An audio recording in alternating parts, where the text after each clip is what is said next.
نحمدہ ونصلی ونسلم علی رسولہ الکریم اما بعد فاعوذ باللہ من الشیطان الرجیم بسم اللہ الرحمن الرحیم۔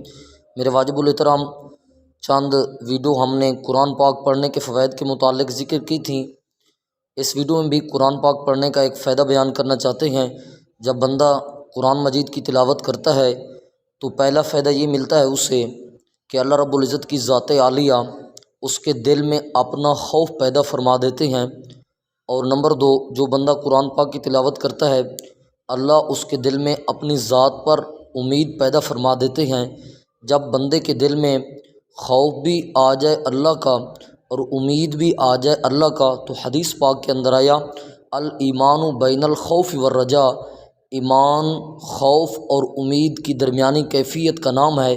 گویا کہ خلاصہ کلام یہ نکلا، قرآن پاک پڑھنے کی وجہ سے بندے کے دل میں ایمان پیدا ہو جاتا ہے، ایمان گھر کر لیتا ہے۔